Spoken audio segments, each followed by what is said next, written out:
Et bonjour à tous, je vous retrouve aujourd'hui dans une nouvelle vidéo. Alors ça va être entre le vlog et le podcast, je pense que ce sera sûrement majoritairement assis. On est vendredi 11 octobre, il est midi et demi passé, doit être midi 40 et je vais vous prendre, j'ai installé mon petit setup, je vais d'ailleurs éteindre la télé parce que j'en ai plus besoin. Et je vais vous reprendre un petit peu pour vous parler de mes dernières avancées en tricot et de mes envies. Puisque en ce moment, j'ai beaucoup de mal à trouver du temps pour vous parler puisque toutes mes soirées sont occupées. Puisque, comme je vous ai dit sur Instagram, avec mon chéri, on fait le parcours alpha, qui est un parcours que l'on fait en prévision de notre mariage pour que lui, qui n'est pas catholique, connaisse un petit peu ce que c'est. Et je passe également, je prépare le permis bateau, j'ai repris le judo. Donc en fait, j'ai déjà j'ai pas mal de soirées qui passent là-dedans. Et puis il suffit que j'aille voir mes parents un soir ou une copine. Et puis c'est bon, en fait, mon lundi, vendredi, soir est plein. Et après le week-end, je profite de mon chéri. Donc j'ai beaucoup de mal à vous voir. C'est pour ça, là, je suis en télétravail, c'est ma pause de midi. Et je me suis dit, j'en profite. Je voulais vous montrer. Regardez comme c'est beau. Ah, je sais pas si vous aurez les bonnes couleurs, mais... La terrasse est éclairée d'un rayon de soleil et c'est très beau. Hop là, je vous remets là. Non, là, je vais me lever, ça va pas le faire. Alors, je suis habillée d'une robe qui m'arrive une robe 3/4, hein.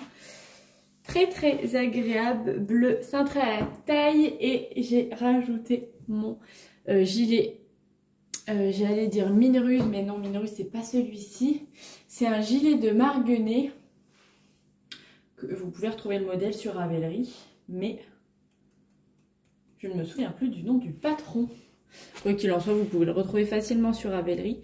Et là, récemment, j'ai changé les boutons, puisque en fait, j'avais mis que 3 boutons, puisque je m'étais dit que je ne fermerais pas la veste. Et en fait, c'est faux. Au final, maintenant, je le porte sans arrêt, ouvert. Mais c'est plus joli, en fait, avec tous les boutons. Ou comme ça, ouvert là. Et je mets juste le petit papillon et la petite fleur. J'ai acheté ces boutons lors d'un festival. Il y a le festival du fil. Ou des arts du fil, je ne sais même plus le nom. Qui se déroule dans le Var chaque année. Ce qui est très bien parce que nous, on a absolument... Est-ce qu'on est encore dans le Var? Oh là là, j'ai vraiment la tête, je ne sais plus rien, je suis perdue complet. Quoi qu'il en soit, j'ai fait un festival où il y avait... Ars Natura, donc j'ai oublié de prendre les laines, mais je vous montrerai ce qu'on a acheté avec maman. Et j'ai acheté ces petits boutons, et je voulais vous dire que dans le sud, on n'a aucun festival. Donc ce festival-là, c'est le seul qu'on a. Et il y a 2 teinturières. Ars Natura et je ne sais plus qui. Voilà, merci Cara pour ces informations, super. Écoutez, je voulais vous montrer quelque chose. Tadam! J'ai fini. Alors j'ai un chignon. Je vais pas pouvoir vous l'essayer bien. J'ai pas fait de photo encore. Mais j'ai fini mon béret. Super. Avec le chignon là. J'ai fini mon béret que je vous avais montré la dernière fois. Alors c'était vraiment super chouette à faire. Hop. Je vais essayer de vous montrer le nom. C'est le camomille tam d'ailleurs plutôt. Ouais. Camomille tam de Marie. Est-ce que vous voyez? Hop là, voilà. De Marie Walline. Voilà. Trop beau. Que j'ai réalisé dans des laines de drops. Et donc, voilà le résultat. Non mais un régal à faire. Je me suis éclatée.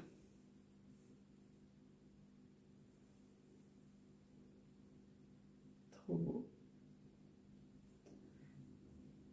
Vraiment hyper joli. Je ne l'ai pas encore bloqué parce que j'ai enchaîné directement sur un autre ouvrage avec Célène, puisqu'il s'agit, hop là, il s'agit en fait de la Soft Tweed de chez Drops. Je vous en ai parlé dans le podcast précédent. J'avais pris un mix de 7 couleurs différentes. Alors là, vous allez voir ce qui reste, puisque j'ai directement enchaîné avec un autre projet. Vous allez peut-être pas voir grand-chose. Hop là. Bon, vous verrez pas grand-chose. Mais j'ai directement en fait enchaîné sur un autre projet avec cette laine-là. Parce que cette pelote de 50 grammes et pour 50 grammes, il y a 130 mètres. Autant vous dire que c'était beaucoup trop pour mon petit béret. Mais je voulais vraiment le faire dans cette qualité-là. Et le rendu est juste super. Je tricote très peu en anglais parce que je ne parle pas l'anglais. Et pourtant, j'ai trouvé qu'il était facile à suivre. Quand j'avais des doutes, j'ai fait Google Traduction, mais honnêtement très peu. C'est vraiment très simple à faire. Ça m'a entraîné sur le jacquard. Je vais vous montrer le derrière, mais j'allais dire, j'ai absolument jamais croisé mes fils, donc... Et regardez comme c'est beau. J'avais peur des diminutions, de galérer un peu, mais pas du tout. Et je suis trop fière de mon dedans de jacquard, je sais pas comment on dit. Mais donc voilà, pour ça, je vais le bloquer ici en lui donnant une vraie forme de béret. Et puis voilà, il n'y aura plus qu'à, je vous le remontrerai. Donc là, comme je vous dis, je ne l'ai pas bloqué, pas lavé. Oh, mais j'en suis trop ravie. Je ne vous l'ai pas encore montré sur Instagram. Ben non, je ne l'ai pas bloqué. Mais je ne vous l'ai pas encore montré parce que plusieurs choses, je ne l'ai toujours pas essayé d'ailleurs. Puisque quand j'ai terminé le dernier vlog, le lendemain ou le surlendemain, je suis allée chez le dermato qui m'a retiré en fait. Je ne savais pas que ça allait se passer comme ça. Il m'a retiré une masse, une boule que j'avais sur la tête et j'ai eu plusieurs points de suture et j'ai eu très mal. Et en fait, j'ai essayé de juste le mettre comme ça et j'avais un point qui s'était coincé dedans et je m'étais dit non, on va attendre en fait de retirer les points de suture, chose qui est faite. Je les ai retirés il y a 2 jours. Donc je vais pouvoir l'essayer maintenant. Et je me suis dit que j'allais de toute façon le bloquer en même temps que l'ouvrage que je suis en train de réaliser. Puisque de toute façon, il ne fait pas encore, pas du tout, assez froid pour porter ce genre d'ouvrage. Mais je pense qu'en décembre, novembre-décembre, ça le fera. Je suis en train de réaliser, je ne sais plus le nom. Je vais voir s'il y a... Ah si, le Heirloom Quilt Cardigan. Alors, est-ce que je peux vous montrer? Voilà. J'avais tout anticipé, j'avais juste imprimé le diagramme et ça. C'est ce modèle-ci.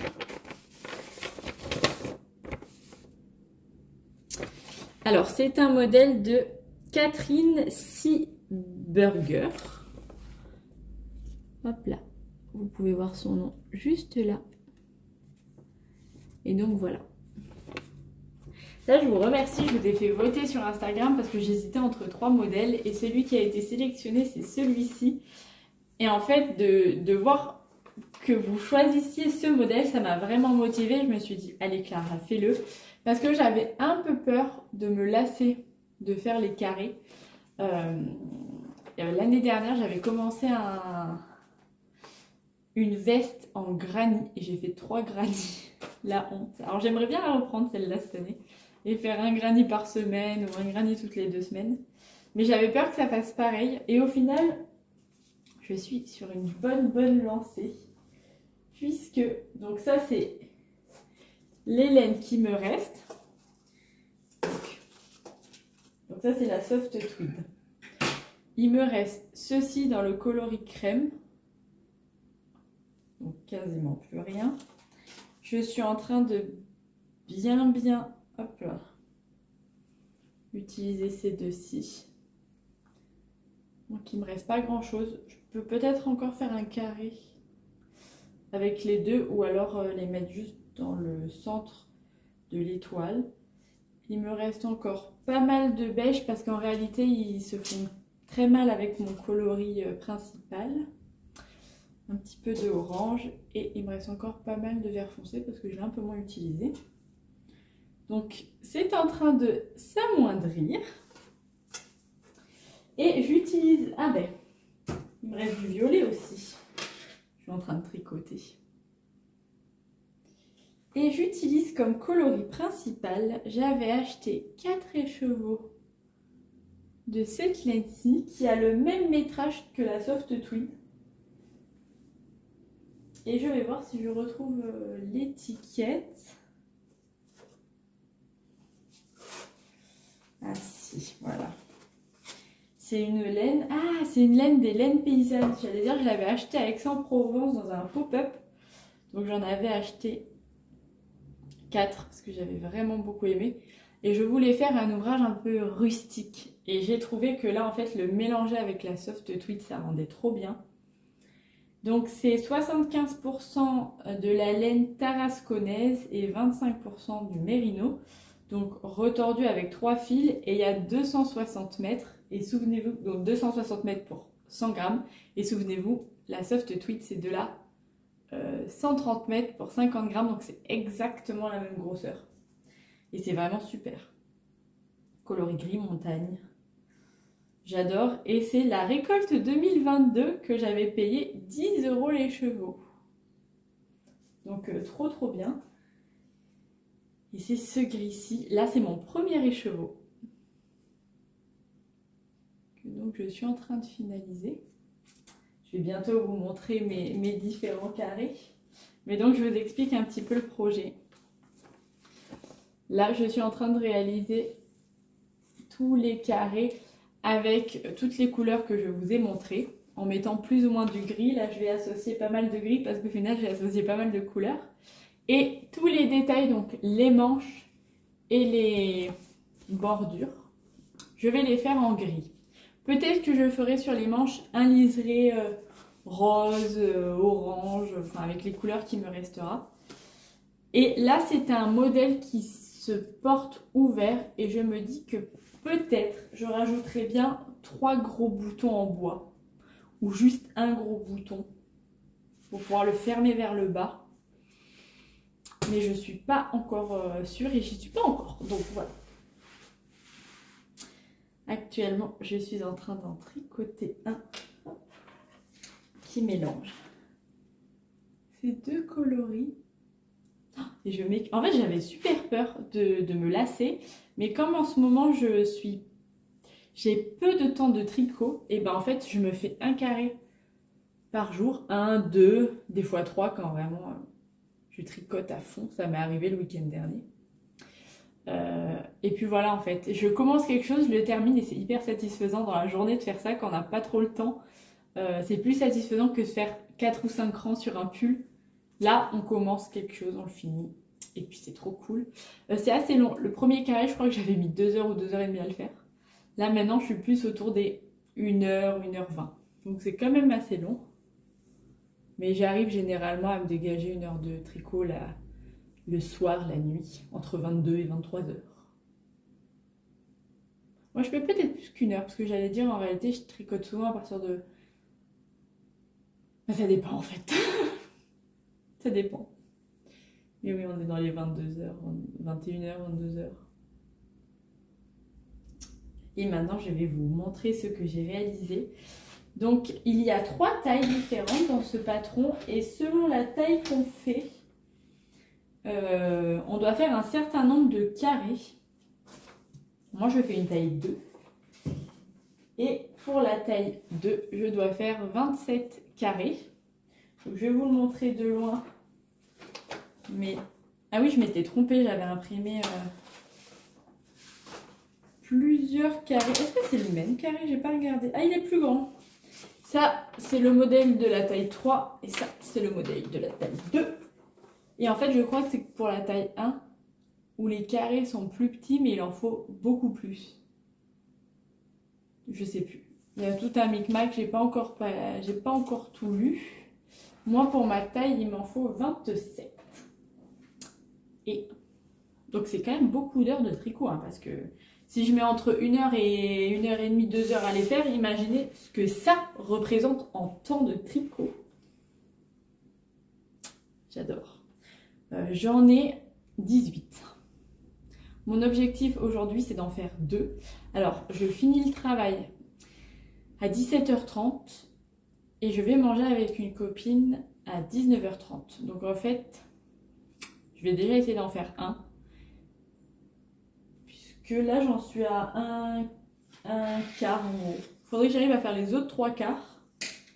Que je commence et ce soir quand je rentre, je tricote. Bon, je vais essayer d'en faire un. Mais donc voilà pour ça. J'en ai 18, donc il m'en faut 27, il m'en reste 9. Je ne les ai pas bloqués du tout. Et ce que ce modèle m'a appris par contre, c'est à croiser mes fils. Et franchement, c'est pas mal parce que je m'étais jamais trop lancée dans du jacquard. Je trouvais que quand je le faisais, c'était pas très beau. J'avais fait quelques modèles, des chaussettes avec un petit peu de jacquard, mais c'était pas fameux. J'avais commencé le Alpine Bloom, mais je trouvais que mon jacquard était pas beau. Au final, du coup, je vais le refaire cet hiver, le Alpine Bloom. Là, ça m'a motivée. Et j'ai appris à croiser mes fils, donc sur l'endroit et sur l'envers.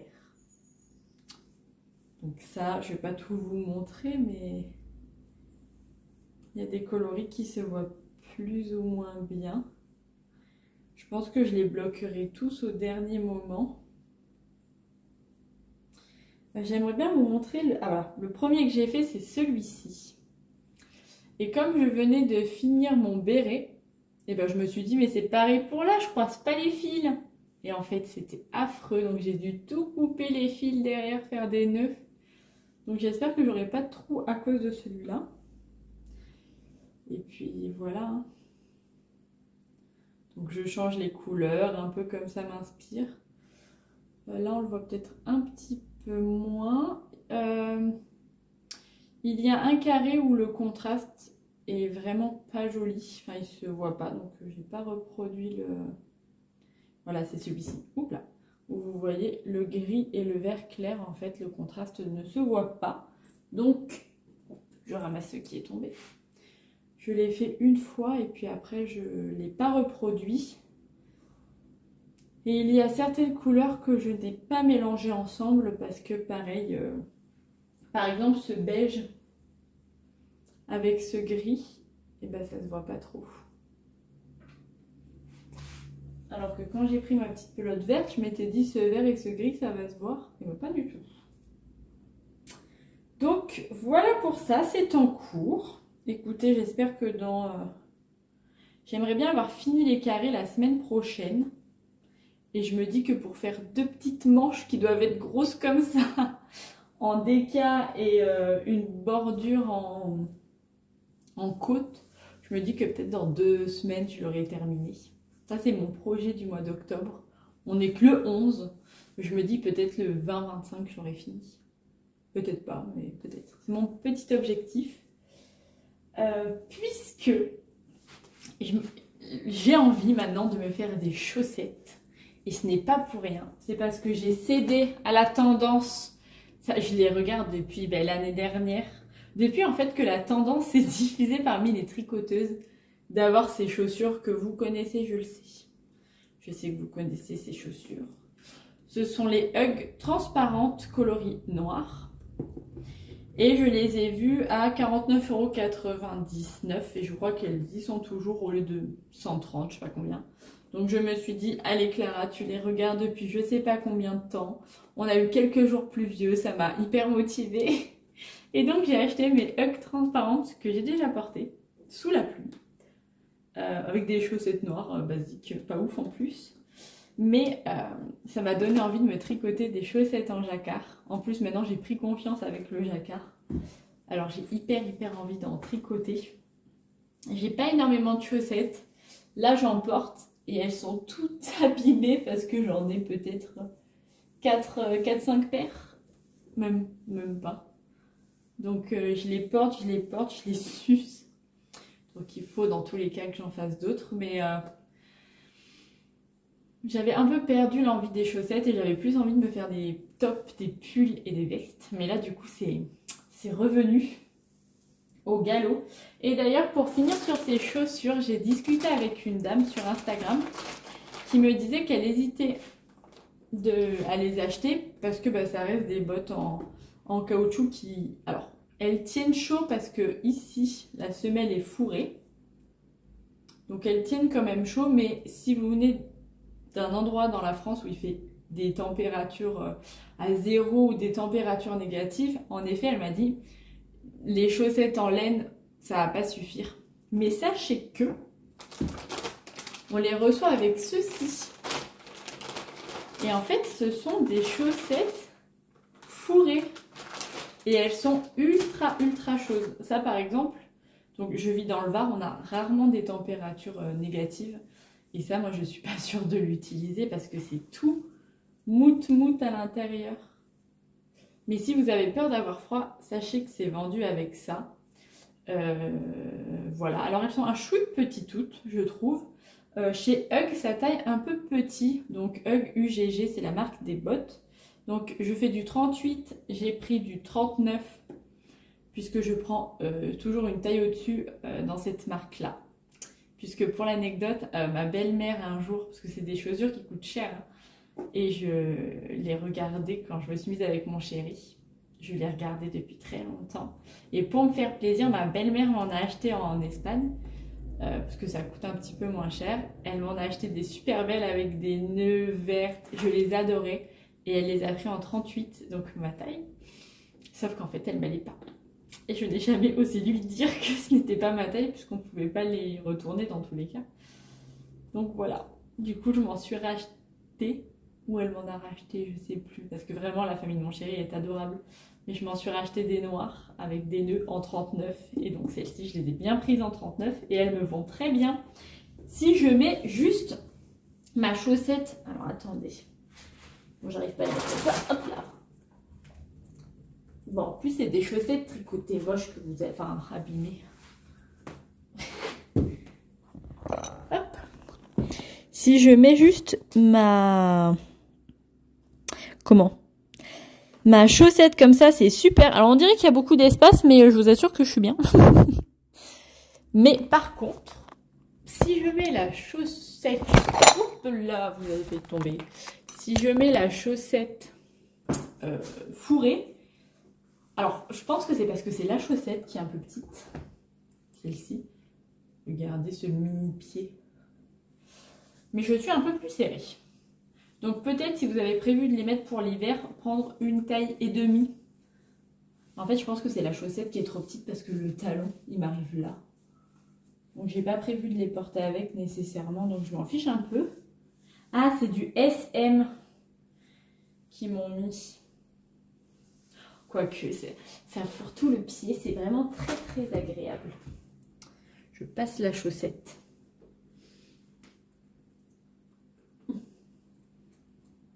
Alors, et après on replie dessus. Et vous voyez, là j'ai passé. Bon, en fait ça va. La première fois j'avais eu l'impression d'être serrée, mais là ça va. Et voilà. Et c'est tout fourré, tout doux. Donc moi je l'ai replié dessus après, si vous voulez pas. Bon non, c'est quand même plus sympa comme ça. Mais du coup c'est agréable, c'est tout fourré, oh là là. C'est très sympa. Je les aime beaucoup. Sachez que mon chéri les déteste. Mais moi je les adore. Et je les ai donc déjà portés. Voilà pour ça. Donc, pour récapituler, n'hésitez pas à prendre une taille au-dessus. Et si vous avez peur d'avoir froid, c'est fourni avec des grosses chaussettes mout. Donc en plus, ça peut faire plusieurs styles pour la même paire de bottes. Voilà pour ça. Tout qui tombe. Donc, en parlant chaussettes, j'ai donc très envie de finir mon gilet pour le porter, mais également pour faire des chaussettes en jacquard. Et j'ai prévu de me faire les chaussettes.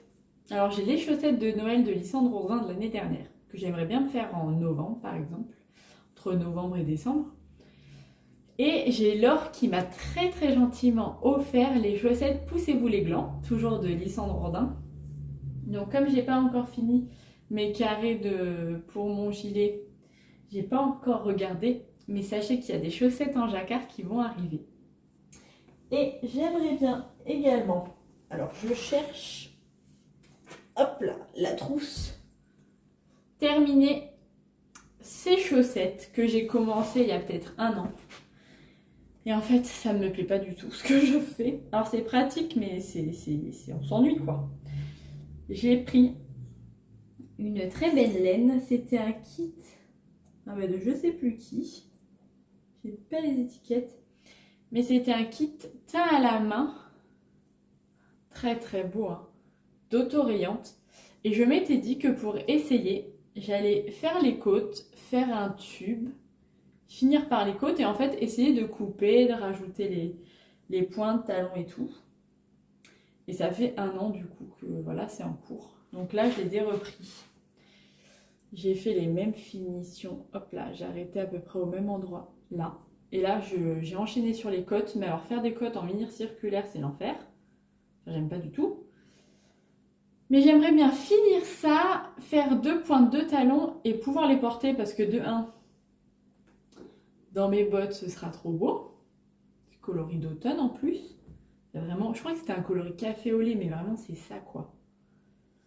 Donc j'aimerais bien les finir pour me dire que j'ai fini ma paire de chaussettes et pouvoir faire celle de Lisandre Robin. Mais alors c'est très très serré par contre. Je sais pas si c'est parce que je les ai fait en mini circulaire, mais c'est vraiment serré serré. Je suis pas allée au bout de ma laine, il me reste 3 rayures. Mais je me suis dit là, je vais jamais les finir sinon. Et il me reste donc mon petit mini. Et j'espère que ça, je le finirai incessamment sous peu. Et c'est vrai que là, entre faire les côtes en mini circulaire et faire mes petits carrés, bah, je suis plus tentée par mes petits carrés. Mais bon, écoutez, j'espère que la prochaine fois que je viens, elles seront finies. Et enfin, pour terminer, alors je suis désolée, je speed à fond, mais j'ai pas une pause énorme, donc j'espère que c'est pas trop désagréable pour vous. Mais pour terminer, j'ai ressorti